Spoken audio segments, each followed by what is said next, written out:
The sun rose over the dusty horizon of the mining colony, casting long shadows across the barren landscape. The red sand glowed hot and dry, and the distant mountains looked like jagged teeth against the pale sky. The colony had been built to extract rare crystals buried deep beneath the planet's surface. Humans lived here in harsh conditions, surrounded by machines and drills struggling to survive in a world that was more hostile than friendly. But for Jake, the young engineer, this was just another day at work, repairing the massive mining machinery that kept the colony alive. Jake had been working here for almost a year. He was good at his job, reliable and careful. But unlike most of the miners and engineers, he noticed things others didn't. He noticed the small creatures hiding in the rocks, the strange plants that glowed faintly at night, and, most of all, the alien woman that the colonists had locked in a small cage near the edge of the mining compound. She was unlike anything Jake had ever seen. Her skin shimmered green like the scales of some unknown creature, and her eyes glowed softly even in the bright sunlight. She was tall and elegant, with movements that were both graceful and deliberate, but the humans called her a monster. They mocked her, threw scraps of old food that barely filled her stomach, and often yelled at her for being dangerous. Every day Jake passed her cage on his way to work. Every day he watched her sit quietly, her head bowed, her luminous eyes reflecting hunger and sadness. He could see the pain in her, the loneliness. No one spoke to her. No one cared. Most of the workers laughed at her, calling her names and daring her to attack. But she never struck. She never retaliated. She just endured. Jake didn't understand why the colony treated her this way. She was not violent. She was intelligent. He had noticed the way she watched the humans, learning from them, memorizing their movements. She was observing, not attacking, and yet fear made them cruel. One morning, Jake brought his own breakfast, a small packet of rations, and hesitated near her cage. He looked around to make sure no one was watching. The guards were busy with their rounds. The miners were arguing about work, and for a moment the alien woman's cage was empty of human attention. Jake's heart raced as he opened the packet. He knew it was risky. Feeding her could get him punished, but he could not ignore her suffering. He stepped close to the cage and placed a small piece of nutrient paste on the floor inside. The alien woman's head snapped up, her glowing eyes locking onto him. She tilted her head slightly, as if unsure whether to trust this human who dared to approach. Hunger drove her curiosity. Slowly she moved closer, her fingers hovering over the food, careful and deliberate. She smelled it, touched it lightly, and then, with a cautious motion, she tasted it. Jake held his breath. She looked at him again, her eyes shining brighter, and for the first time she made a sound, not a growl, not a scream, but something soft and melodic, like a whisper of wind. Jake smiled gently. He didn't know her language, but he understood the meaning. Gratitude. Days passed, and Jake continued his secret visits. Each day he brought a little more food, sometimes water, sometimes small things he thought she might need. He never spoke loudly, never drew attention. But the bond between them grew. She began to recognize him immediately, moving to the front of the cage when he approached. Her eyes followed his every movement. Sometimes she reached out a delicate hand and Jake would place food in it, letting her take it with care. The colonists noticed something strange. They whispered among themselves about how the alien woman seemed calmer, how she no longer hissed when humans approached. Some of them laughed and called her manipulated or weak. They did not understand that the human who dared to care for her was different, and that kindness had the power to change her world. One evening, as the twin suns set behind the mountains, Jake stayed longer than usual. The air was cooler, and the shadows stretched across the desert floor. He sat near the cage, his hand resting on the metal bars. The alien woman approached him, her movements slow and deliberate. She stopped a few feet away, her eyes fixed on him. Jake offered a piece of dried fruit, and she took it gently, her fingers brushing his. He felt a spark, something deep and unexpected. It was not fear, not danger, but connection. He had seen monsters before in books and stories, but this was not a monster. This was a being with intelligence, emotion, and grace beyond anything humans had imagined. And she trusted him. As night fell, the stars began to shine, bright and sharp in the clear sky.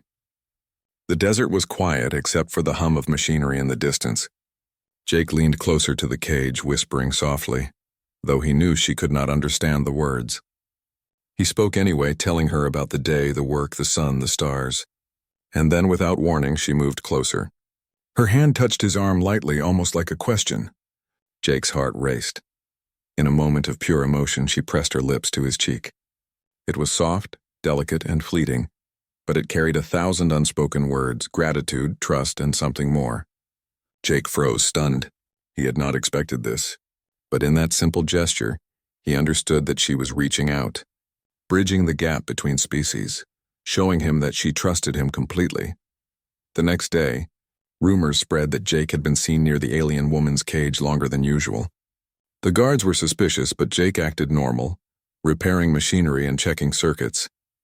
He knew he was taking a risk, but he could not stop helping her. He felt responsible for her, and more than that, he felt a strange bond that defied explanation. Over the next few weeks, the bond grew stronger. Jake discovered that she was highly intelligent. She could manipulate small objects through the bars, solving problems in ways he had not expected.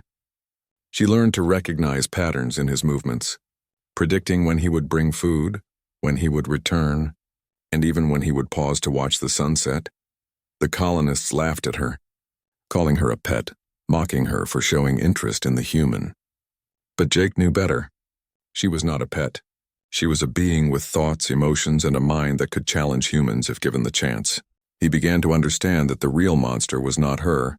It was the fear and cruelty of those who had never tried to see her as more than an alien. One day, a storm swept across the desert. Dust and sand whipped through the colony, machines groaning under the pressure. The guards retreated to secure buildings, and most workers hid. Jake rushed to the alien woman's cage, fearing she would be hurt. The cage door rattled in the wind and the bars shook, but she stood calmly, her eyes glowing in the storm. Jake shielded her with his body, holding a piece of metal over her to block the worst of the wind. For the first time, she pressed against him, leaning her head lightly on his shoulder. It was a silent gesture, full of trust. The storm passed, leaving a trail of destruction, but she was safe. Jake realized then that she had saved him in a way, too. She had taught him empathy, courage, and the meaning of connection across impossible boundaries. By the end of part 1, Jake knew that helping her was no longer just about feeding her. It was about standing up to fear, to cruelty, and to ignorance. He did not yet know how far he would have to go, what dangers awaited, or what humans would do if they discovered their bond. But he knew one thing clearly. He could not leave her to suffer. He could not let fear and prejudice win, and somewhere deep in her glowing eyes, the alien woman seemed to understand the same thing. She had tasted kindness, and for the first time in her life among humans, she had hope. The desert morning was quiet, but Jake felt tension in the air. He had spent weeks building a connection with the alien woman, feeding her, protecting her, and learning to understand her in ways the other humans never could. But now he knew. It was only a matter of time before someone noticed how close they had become. The colonists were cruel and suspicious, and their fear of the unknown was stronger than their sense of fairness. Jake approached her cage, carrying a small pack of food. Her glowing eyes met his immediately, and she stepped forward, anticipation in every movement. She had learned to trust him completely, and he felt a surge of responsibility. He wanted to do more than just feed her. He wanted to free her. He had seen her intelligence, her grace, and the way she had endured suffering silently. She did not deserve to be caged. As he placed the food inside, a sudden shout echoed across the compound. One of the guards had noticed him lingering too long. Jake froze for a moment, calculating his next move. The alien woman watched him, alert and calm, understanding somehow that trouble was near. The guard stomped closer, shouting accusations and threats. Jake kept his voice steady. "She's not dangerous. She's just hungry," he said firmly, though the words barely mattered to the man. The alien woman took a step closer to Jake, a silent gesture of trust and alliance. Her presence seemed to unnerve the guard, who muttered something about unnatural creatures and hurried away to report him. Jake knew he had little time. He crouched by the cage and whispered softly, gesturing for her to follow him. She understood immediately, moving with a quiet grace. The cage door, already slightly damaged from neglect, creaked as he forced it open. She slipped out silently, standing just behind him as they began to move through the mining compound. The desert outside the compound was harsh and unforgiving. Twin suns beat down relentlessly, and sand shifted underfoot like waves on a sea. Jake led her through hidden paths he had discovered while working, avoiding patrols and heavy machinery. The alien woman matched him step for step, her movements, confident and precise, a testament to her strength and intelligence. Along the way, Jake noticed things about her that amazed him. She could sense water hidden beneath the dry soil. She could move over rocky terrain without making a sound, and she protected him in return, positioning herself to block potential threats even as he guided her. Their bond deepened with every step. It was no longer just human kindness sustaining her. It was mutual trust and something deeper, something neither fully understood but both felt. As the day wore on, they found temporary shelter in a rocky canyon. Jake offered her food again and she ate quickly, her eyes never leaving his. Then without warning, she touched his face gently, pressing her lips to his cheek once more. This time the gesture lingered longer, filled with gratitude and unspoken connection. Jake felt a warmth spread through him, a mixture of awe, respect, and something he could not name. That night, under the glow of alien stars, Jake considered their situation. The colony would not stop looking for them. If they were caught, both would suffer. But he also knew he could not leave her behind. She had endured too much, suffered too much, and shown a strength and intelligence that demanded freedom. He resolved to take her to a place the humans could never find, a hidden canyon where her species might live, safe from those who feared and hated them. They traveled mostly at night, hiding during the day to avoid patrols. The alien woman guided him through the desert using instincts and senses he did not fully understand. She found water in small hidden pools, showed him plants that could sustain them, and even warned him of dangerous terrain. It became clear to Jake that her species had adapted perfectly to this harsh world, far beyond the capabilities of the human colonists. During one tense moment, a patrol almost discovered them. Jake froze behind a rocky outcrop, heart pounding, while the alien woman crouched beside him, glowing eyes scanning for danger. The patrol passed, unaware of the fugitives nearby. Jake exhaled slowly, feeling both relief and amazement at how she had kept them safe without a word.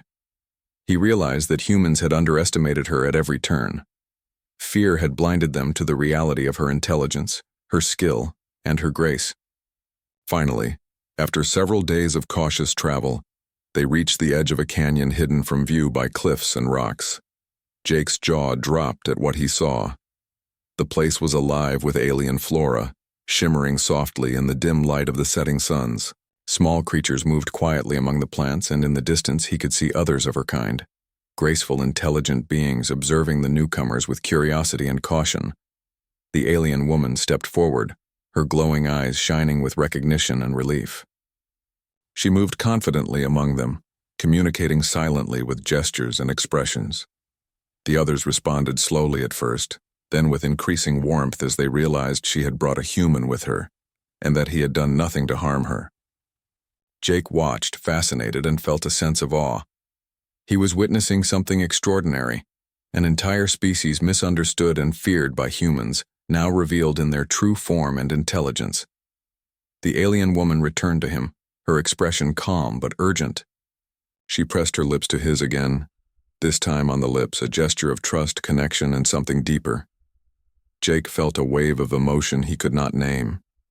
It was gratitude, respect, and something that crossed boundaries he had never imagined. In that moment, all the fear, cruelty, and misunderstanding of the human colonists seemed distant, irrelevant. They had found something pure and extraordinary in each other. The alien community approached cautiously, studying Jake, but he did not flinch. He spoke softly, using gestures and simple words, showing that he meant no harm. Slowly they accepted him, understanding that his actions had saved one of their own. The alien woman stayed close, guiding him through the community, explaining, silently, through gestures and expressions, what each member's role was and how they lived. Jake realized that humans had never given them a chance, never tried to understand them, and in doing so had committed a profound injustice. As night fell over the hidden canyon, the alien woman led Jake to a high ledge overlooking the valley below. Twin moons cast pale light over the landscape, and the air was alive with soft, alien sounds. She stood beside him, her hand brushing against his, and he understood that they were no longer just human and alien. They were allies, friends, and something more. Jake thought of the colony behind them, the humans who had called her a monster, starved her, and mocked her. He realized that their fear had been their weakness. Humanity's courage, empathy, and ability to recognize intelligence beyond their own had saved them both. In this moment, Jake felt a sense of pride, not for himself, but for what humans could be when they chose kindness over fear, understanding over ignorance. The alien woman pressed her head lightly against his shoulder, a gesture of trust and comfort. Jake reached out and held her hand, feeling the warmth and softness of her skin, marveling at the life he had helped protect. They had crossed impossible boundaries together, defied fear and cruelty, and found a connection that neither species had expected. Days passed in the canyon, and Jake learned more about her people. They were intelligent, resourceful, and capable of surviving in ways humans could not imagine. They taught him to observe, to understand, and to respect the world around him. And in return, he shared knowledge of human tools and technology, careful not to dominate but to exchange ideas. A bond of mutual respect and learning grew between them. Eventually, the alien woman brought Jake to a crystal-clear pool of water, hidden deep within the canyon. She gestured for him to drink, then splashed water lightly on herself, a gesture of playfulness. Jake laughed softly, feeling a sense of joy he had not known in the harsh desert. For the first time in months, he felt safe, accepted, and connected. One evening, as they watched the sun set together, the alien woman leaned close to Jake. Her glowing eyes met his, and she pressed her lips to his again, this time lingering in a kiss that conveyed gratitude, trust, and an unspoken promise. Jake understood. This was more than a moment. It was a bond that transcended words, species, and fear. They had saved each other. They had found understanding where others had found only fear. The story closed with Jake and the alien woman standing together on a cliff, looking over the canyon. The alien community moved below them, safe and thriving. Humans might have called her a monster, starved her, and mocked her, but now she was free. And Jake had discovered something extraordinary: the power of courage, empathy, and connection across impossible boundaries. They had both survived, both grown, and both found something that no human cruelty could take away: trust, friendship, and a bond that promised a future filled with hope.